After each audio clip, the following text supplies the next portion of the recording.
Hello students, यहाँ पर हम देखेंगे मैथ का एक बेहद ही बेसिक और महत्वपूर्ण कॉन्सेप्ट है और वो कॉन्सेप्ट क्या है हमारा परसेंटेज यानी कि प्रतिशत।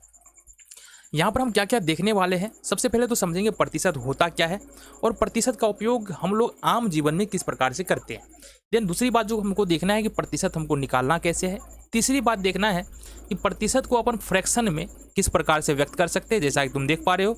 और देन देखना है फ्रैक्शन को यानी भिन्न को हम लोग प्रतिशत में कैसे बदल सकते हैं। तो सबसे पहला काम क्या करेंगे, यहाँ पर सबसे पहला काम करेंगे कि प्रतिशत होता क्या है, इसको यहाँ पर हमको समझना है। तो इसके बारे में बात करते हैं। सबसे पहली बात कि प्रतिशत है क्या, इसके बारे में बात करेंगे। तो अगर प्रतिशत की बात करेंगे, प्रतिशत, तो प्रतिशत बेसिकली दो शब्दों से मिलकर के बना है। पहला है हमारा प्रति और दूसरा है हमारा शत। तो प्रति का मतलब देखेंगे तो ये होता है प्रत्येक और शत का मतलब होता है 100। यानी कि प्रतिशत का जो मतलब निकल के आता है ना, वो निकल के आता है प्रत्येक 100 में, प्रत्येक 100 में।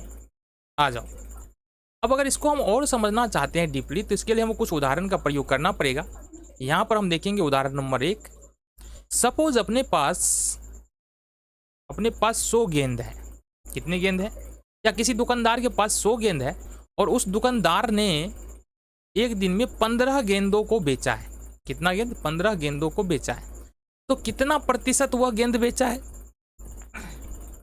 चूंकि यहाँ पर 100 गेंद है और 100 में से 15 गेंदों को बेचा है दुकानदार ने, तो यहाँ पर कहेंगे कि दुकानदार ने 15% गेंदों को बेच दिया है। अब अगर दूसरे उदाहरण की बात करें, तो सपोज तुम्हारे पास मान लो यहाँ पर 200 रुपया है। कितना रुपया है? 200 रुपया है और 200 रुपया में से तुमने 30 रुपया को खर्च किया। 30 रुपया खर्च हो गया। तो यहाँ पर तुम गौर से देखना, चूंकि रुपया हमारे पास 200 है और खर्च हुआ 30 रुपया, तो अगर 200 को 100 में बांट दे अपन, तो इस प्रकार से 100 और 100 200 होगा। और 30 को 2 भाग में बांटे तो यहाँ से 15 और यहाँ से 15। मतलब अगर कोई आदमी 200 रुपया में से 30 रुपया खर्च करता है, तो उसका जो परसेंटेज बनेगा वो कितना बनेगा? 15% बनेगा। तो बेसिकली तुमको यहाँ से समझ में आ गया कि प्रतिशत होता क्या है।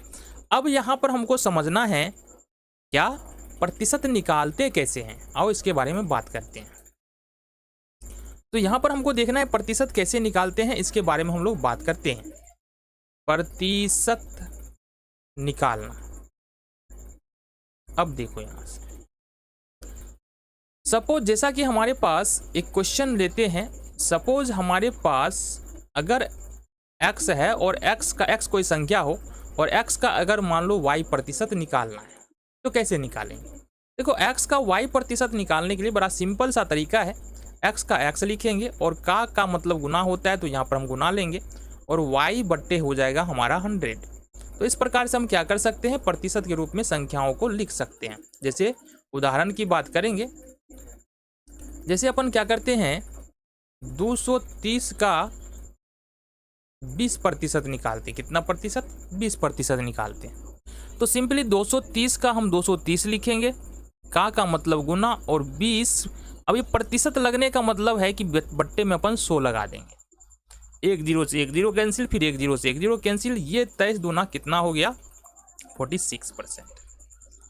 46 हो गया ना, परसेंट नहीं होगा। तो यहाँ पर 223 का 20% बराबर कितना हो जाएगा? 246। इसी तरह से अगर उदाहरण 2 की बात करें, सपोज 500 का 70% निकालना है। 500 का 70% निकालना है, तो यहाँ पर अपन क्या करेंगे, 500 का 500 पकड़ेंगे, का मतलब गुना होता है, और 70 में प्रतिशत लगा है, इसका मतलब 70, और प्रतिशत के जगह पर हमको 100 लिखना है। 5 0 0 से 0 0 कैंसिल, 70 पचे 350। मतलब यहाँ पर अगर 500 का 70% निकाले तो हमको कितना आएगा? 350 हमारे पास आ जाएगा। ठीक है, तो ये हमने यहाँ पर समझा कि संख्याओं को प्रतिशत यानी प्रतिशत के रूप में हम लोग किस प्रकार, किसी भी संख्या का प्रतिशत हम लोग किस प्रकार निकाल सकते हैं। अब हमको देखना है कि संख्याओं को हमको, अगर हमारे पास कोई प्रतिशत दिया है, प्रतिशत को हम लोग भिन्न में कैसे बदलते हैं। तो हम लोग क्या सीखेंगे, प्रतिशत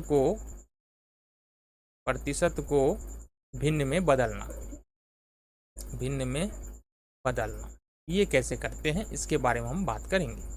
ये भी बहुत आसान है।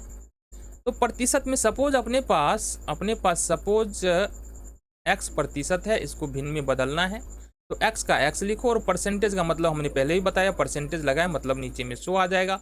अब इसको काटने वाला है तो काट देंगे, वही हमारा उत्तर हो जाएगा। तो इस प्रकार से हम क्या समझ पा रहे हैं कि अगर प्रतिशत को भिन्न में बदलना है तो इसके लिए क्या करेंगे अपन, इसके लिए अपन यहाँ से 100 से भाग देंगे। यानी कि जिस भी संख्या को अगर हमको प्रतिशत में बदलना है तो संख्या को 100 से भाग देना पड़ेगा। उदाहरण के लिए अगर मान लो यहाँ पर 25% है, 25% है, 25% को हमको फ्रैक्शन यानी भिन्न में बदलना है तो ये लिखना पड़ेगा 25% आ रहा है, बट्टे में 100 आ जाएगा और ये आएगा 25 चौका 100, ये हो जाएगा हमारा 1/4, ये हो गया हमारा।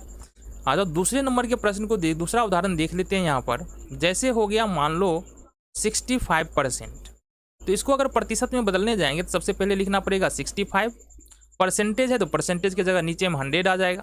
यहाँ पर देखेंगे 13 × 5 = 65 और 20 × 5 = 100, तो 65% का मतलब हो गया 13/20। बातें समझ में आ गई। अब फाइनली हमारा बच जाता है भिन्न को प्रतिशत में कैसे बदलें, ये देख लेते हैं। भिन्न को प्रतिशत में बदलना, इसको देख लेते हैं हम लोग। किसी भी भिन्न को अपन प्रतिशत में कैसे बदल सकते हैं। तो इसके लिए अगर बात करें हम, जैसे सपोज अपने पास एक फ्रैक्शन है x/y, इसको प्रतिशत में बदलना है तो इसको क्या करना पड़ेगा, 100 से गुना कर देंगे तो ये परसेंटेज में हमारा बदल जाएगा। जैसे अगर हम उदाहरण की बात करें तो उदाहरण में हम ले लेंगे, जैसे कि एक फ्रैक्शन है 3/5, अब इसको प्रतिशत में बदलना है मतलब इसको 100 से गुना कर देंगे, ये हो जाएगा 20 × 5 = 100, ये हो जाएगा अपना 60%। दूसरे नंबर के उदाहरण को देख लेते हैं। सपोज अपने पास एक भिन्न है 7/25, इसको प्रतिशत में बदलना है तो सिंपली इसको क्या करना पड़ेगा, 100 से गुना करना पड़ेगा, 25 चौका 100 और यहाँ से हो जाएगा हमारे पास 7 चौका 28%। तो इस प्रकार से जो प्रतिशत से रिलेटेड जो भी बातें थी यहाँ पर वो हमने समझा।